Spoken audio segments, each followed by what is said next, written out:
Hello, I'm Lucy from In the Midst of Madness, and today I am wanting to talk about how to talk to someone who's feeling suicidal. Now I hope that this isn't going to be triggering, it's certainly not intended to be.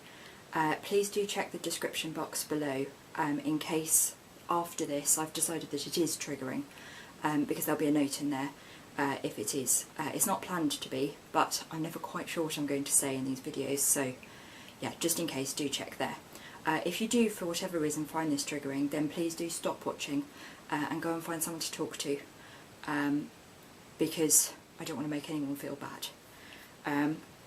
So the reason I'm doing this video is, well, it's for lots of reasons actually. I've been meaning to do a post about it on my blog for years, and I've never really kind of found the right words or the right ways to describe everything, and I kind of felt like it was going to change some huge essay.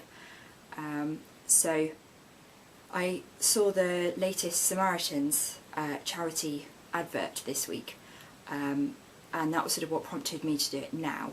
It's a brilliant advert. Again, the link will be in the description box. Please do go and watch it. It's really fantastic, and it's about small talk saving lives, and it really can. And it sounds really silly, but as someone who has been suicidal myself, I can kind of attest to the fact that just talking about something simple like the weather, or just someone coming and talking to you, can help kind of snap you out of the utterly low feelings that you might be having right at that point, and ultimately that can save lives. So yeah, please do watch it. I know that talking about suicide, talking to someone who's suicidal, is extremely difficult, and I think part of that's because so many people haven't felt suicidal, and those that haven't just have no idea why a person would even consider it most of the time, and so they just don't know what to say, because they've never experienced that, they've never been there, they've never had those feelings or thoughts, and so it's just completely alien to them. And actually, until I was suicidal, I never really understood why people felt like that. I thought my life would really have to get utterly horrendous before I would ever even consider ending my life. But actually, with an awful lot of physical and mental illnesses, it really starts kind of seeming like an option, and often it seems like the only option. So yeah, it's not a fun thing to talk about, but it's something that really does need talking about, because it's one of the biggest killers of young people in most Western countries. I was reading an article earlier this week that was saying that the UK are aiming for a 100% no suicide rate, which obviously is extremely unlikely, but it's a fantastic goal. And I don't know how many people you would sort of guess die by suicide each day in the UK. I was sort of hoping it was maybe 2 or 3 a week, but according to this BBC article, it turns out 17 people a day die in the UK by their own hand, and that's just appalling. It's horrendous, and it's for so many reasons, and I won't go into those now. There are all sorts of reasons, but it's too high, it's too many, and I think often we all feel quite helpless, and we feel like there's nothing we can do to stop that, to help people, and actually that isn't true, and so I'm sort of here to tell you what you can do to help, and to kind of help people who haven't felt suicidal to understand sort of what it's like, and what you can do to make a change in someone's life, because it can be really small things that you wouldn't even sort of guess would make a difference that often make the biggest difference. And so ultimately, sort of the answer to the question, what should I say to someone who's suicidal, the short answer is anything. Anything that you say is better than saying nothing. Now obviously there are some exceptions, obviously don't be mean, and also don't be dismissive. So if someone's feeling suicidal, please, please don't tell them it's selfish. Don't tell them it's stupid, because they will have heard those things so many times. It's throughout the media. We know, as people who have been suicidal, that society thinks that it's selfish to even consider ending your own life. And having been a commuter 3 years ago when I was working, and I was getting to work via the train, and there were deaths on the railways, and it would really upset me hearing the comments of people who were being delayed to work, because it doesn't matter. Like, yes, it's an inconvenience getting to work late, but someone's died. At that time, there are rail workers trying to clear up, trying to identify the person. There are police who have to go and tell a family that their loved one is now gone, and they may not have even known that that person was suffering. And so the wider impact is so huge, and yet you get people going, oh, I'm going to be late for my meeting, this is just so ridiculous, I can't believe it, I can't believe I'm going to be late home. And it's just so unhelpful. And there are comments about sort of ending your life elsewhere, but there aren't that many sort of surefire ways of ending your life. And that's why a lot of deaths happen from tall buildings and railways, because you know that you'll die. And one of the biggest fears, actually, a lot of the time of people who are suicidal is that they won't die. And so if someone acts on it, they really want to be very sure. And it's not something that's taken lightly. A lot of people seem to think that you sort of end your life on a whim, which is completely ridiculous. I've never understood that mentality or thought, because it's just not what happens. Like, people don't just wake up one day and have a bad meeting or have a row with their partner or whatever and just go, you know what, I'm done, off I go. That's not what happens. And people may be very shocked by suicide, because the person may have covered it up well and kept it to themselves really well, and not talked about it. But I have certainly never heard myself of a case where someone has just decided to end their life on a whim. It's usually something that's been thought about for days at the very, very least, but usually weeks, months, or even years. And it's usually been really kind of thought through and planned.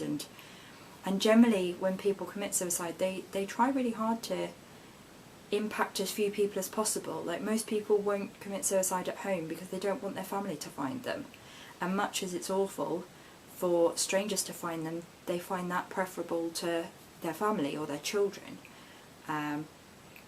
And so one of obviously the worst things you could possibly say to someone is that it's selfish, and it's also not very helpful to kind of remind them of their family, because chances are the reason they're still here, the reason they're still talking to you about wanting to end their life, is because their family have kept them going, because they feel guilty, because they don't want to let them down or harm them.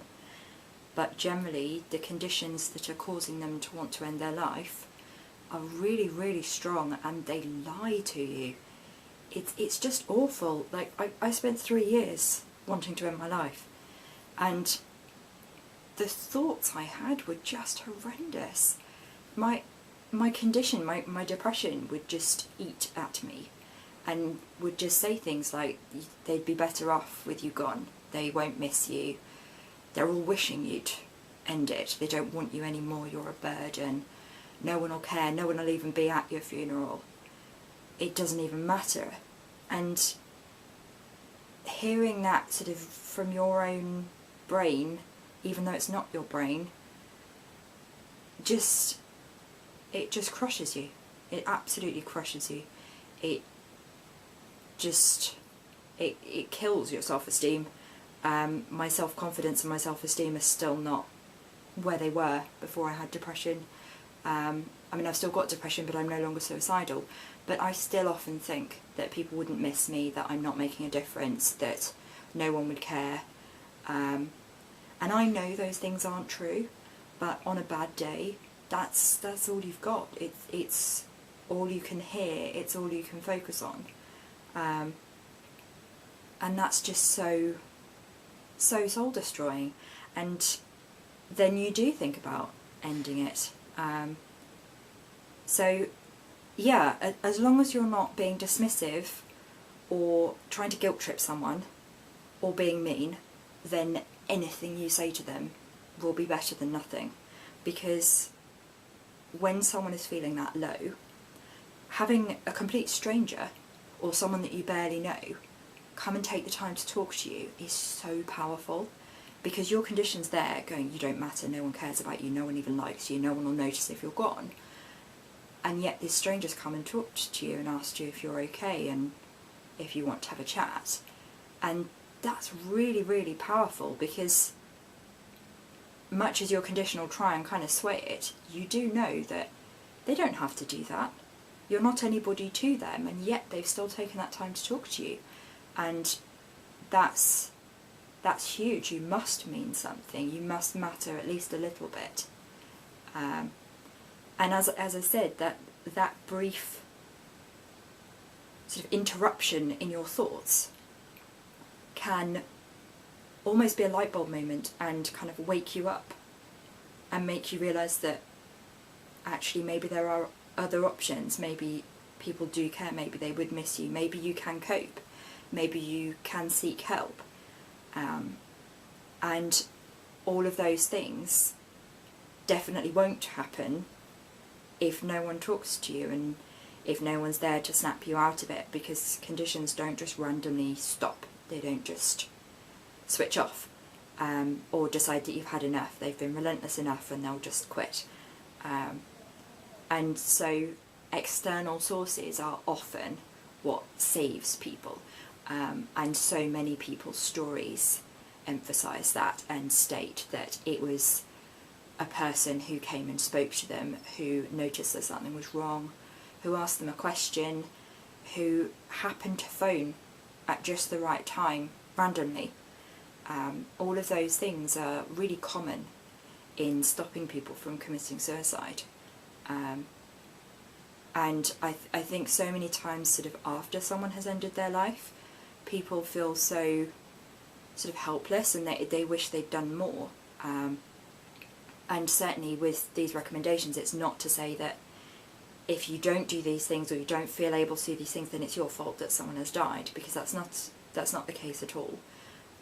You can't make someone commit suicide. That's a choice that they make in extremely difficult circumstances.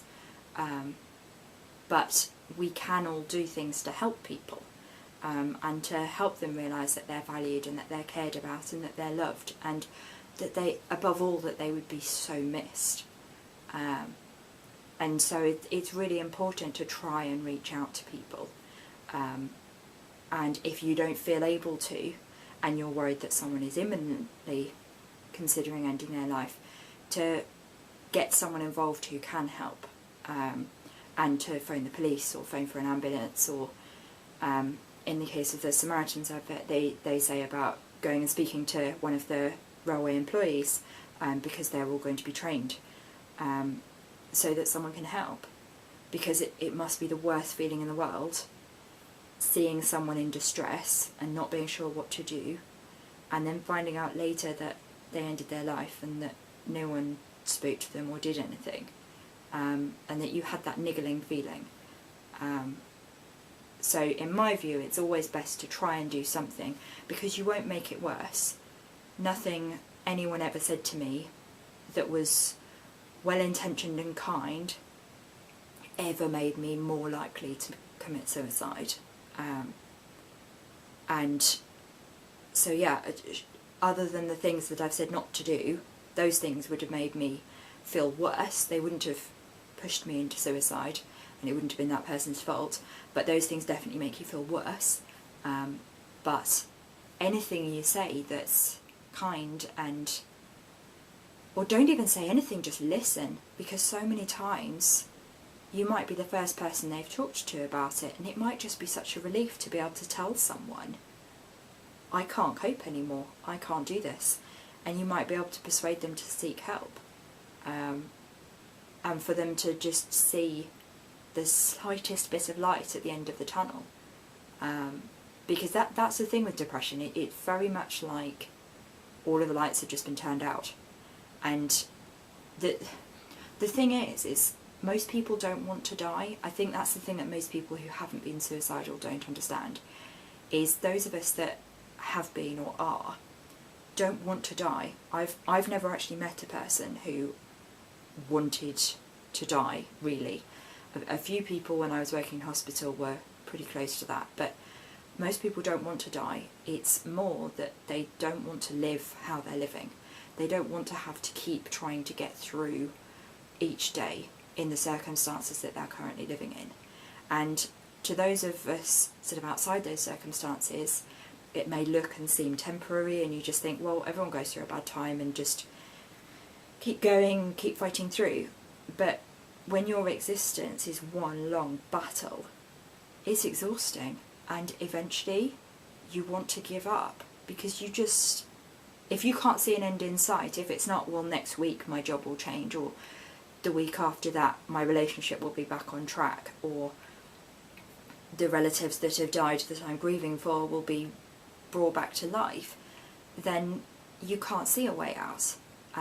And people who are suicidal will have looked at all of the options. They will have thought through all of the ways in which they can change their circumstances. And suicide is very much a last option for people. Obviously, it's the last thing you'll do if you carry it out, but people don't think of it as just an option. It's not sort of one on a list of things that one could do. As I say, it isn't taken lightly, and it's really hard to explain because it is so permanent, but that's what you want in those circumstances when you don't know how to get through a whole day feeling how you are. You want a permanent way out. You don't want to just feel better for an hour with a friend or a couple of hours on a theatre trip or whatever. You want a permanent solution to these problems that don't feel temporary anymore, and that may not be temporary. And that's why it's so important for people to listen and to ask questions. Like, don't ever be afraid to ask questions. So many people, when I used to tell them sort of how low I was feeling, wouldn't outright ask if I was suicidal. They wouldn't ask if I was self-harming or if I was considering ending my life. And it meant I felt like I couldn't talk about it because I thought they'd think I was mad, or that they'd be scared, or that they'd stop talking to me. And the thing is talking about being suicidal is really scary, but not talking about it is so much worse. It's so much more dangerous. And when I went into hospital when I was 17, that was kind of the first place that I felt able to actually talk openly about being suicidal, and I talked to others who were suicidal, and we had really, really dark senses of humour, and we'd make all sorts of horrendous jokes that can't possibly be repeated here. But I remember talking to my mum afterwards, and my mum's never been suicidal at all. She has very good mental health. I've obviously not inherited those good genes. And I talked to her about this the other day, and I said I was planning this video, and I asked her if she remembered this conversation, because it was nearly 10 years ago, and she did, and I said, I remember you saying to me that you didn't understand how I could just talk about being suicidal. And I was telling her at the weekend when we were talking that I didn't want to be rude at the time, so I didn't really say anything. But I remembered at the time when we had this conversation, I was just thinking, but you just talk to them, they're just people. And I'm just a person. And yes, I'm having extremely dark thoughts, but just talk to me. I'm still me. I'm still your daughter. I'm still your friend. I'm still whatever relationship I am to the person I'm talking to. I'm still me. I'm just me who doesn't feel able to cope anymore, and who doesn't want to live like this anymore, and who's feeling just completely hopeless. But by not talking about it, it's made so much worse, because you have to fight it on your own, and you feel completely alone.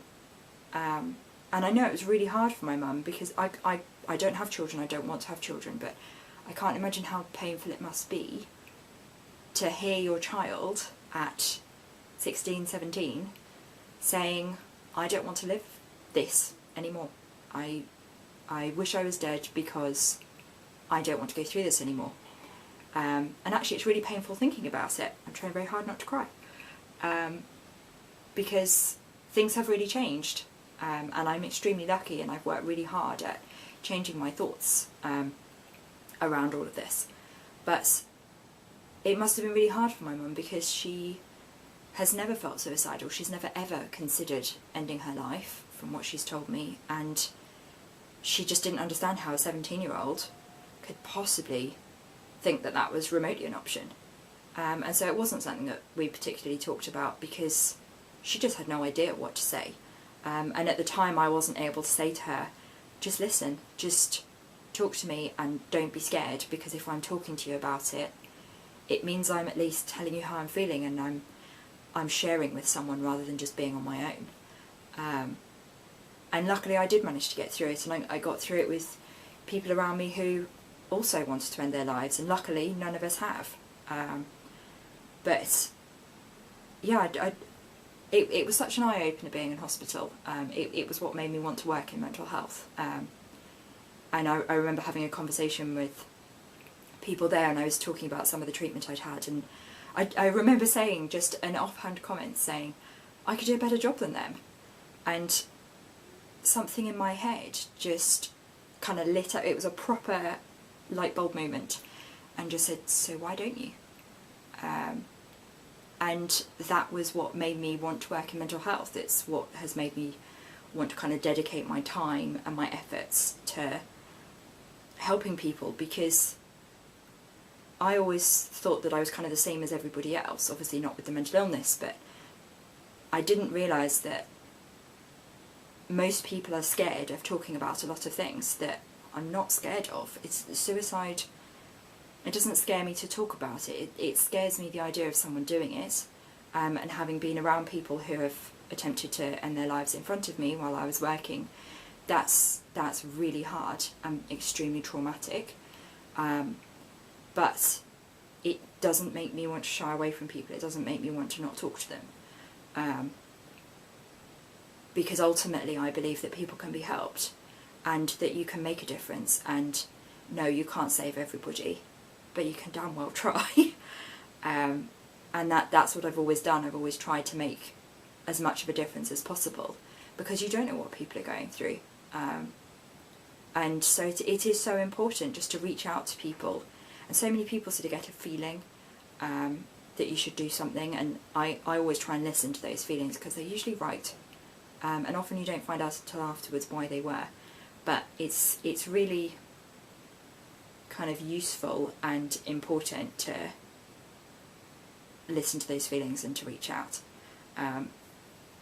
And one of the other things I wanted to talk about, and this is a bit of a weird one and it's quite difficult to explain, but is I have since realised, after spending 3 years wanting to end my life every day and it being an obsessive thought in my head, I have realised that actually it's not something I would ever be able to do. I don't have the guts to do it. I know I wouldn't be able to actually go through with it, and I'm sure lots of you, especially the non-suicidal people, will be practically cheering and going, that's fantastic, isn't that great, you must feel so much better. And that's why I wanted to talk about this, because actually no, it's one of the worst realisations I've ever made for myself, because it means my options are gone. So my situation hasn't particularly changed, and when you sort of realise or decide that actually you can't end your own life, your options are much more limited, and if your circumstances are out of your control, like being housebound with an anxiety disorder, then if you don't have suicide as a way out, you don't have any others. So I'm very much at the mercy of my conditions now. I will have to deal with whatever comes, because I don't feel capable of ending things, but I also can't control my condition. As many of you know, it's not controllable with medication. I'm not being offered any therapy or psychological treatment, and so I just have to sit and wait until it hopefully gets better, which it may not do. And that's really hard to try and get your head around and to come to terms with and to cope with, because I'm just at the mercy of my conditions. I'm not religious, I don't have any belief in a higher power, I don't believe that things happen for a reason, I don't believe that we're only given what we can handle. To me, the fact that people commit suicide proves that. And so I'm just left. And so I just wanted to kind of say that if you know someone who has realised that they would not be able to end their life, much as you're very welcome to internally celebrate, and I'm sure everyone around me that I've told this to has internally celebrated, but please don't kind of celebrate at us. Please kind of talk to us about how we're feeling about that, because it was really hard for me to realise that suicide would never be an option for me. And in many ways now, 3 years on, I am very grateful that I don't think about that all the time and wish that and plan it and all of those things and go to such dark places in my mind.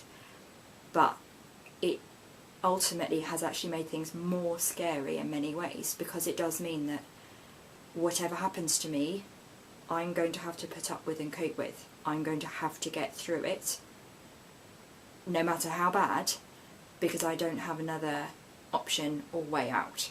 And when you're not religious and when you don't have treatments and things, it makes you feel extremely alone and powerless and really, really out of control.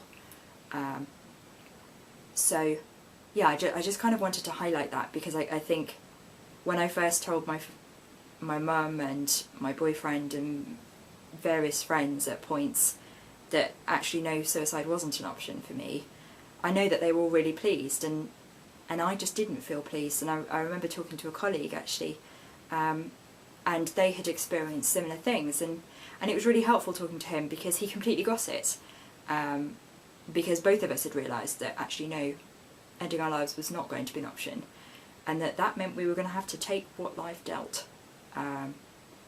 So yeah, just I think that the main point of this video is be sensitive to people and listen to them and talk to them.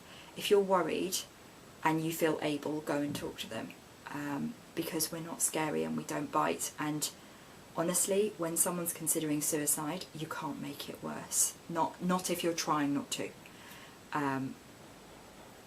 We're not half as sensitive as you might think, and just talking to us about the weather or how we're doing or the latest TV programme or anything like that could be enough to drag us away from the pit and make us cope with another day or more. But please don't use guilt-tripping tactics. They don't work and they make us feel much, much worse. So yeah, please don't judge people, and just listen to them and ask questions. Questions won't make someone end their life. It won't even upset them. I mean, obviously don't make them answer them, but it's not going to harm someone. So just talk to them and remember that they're people, they're humans.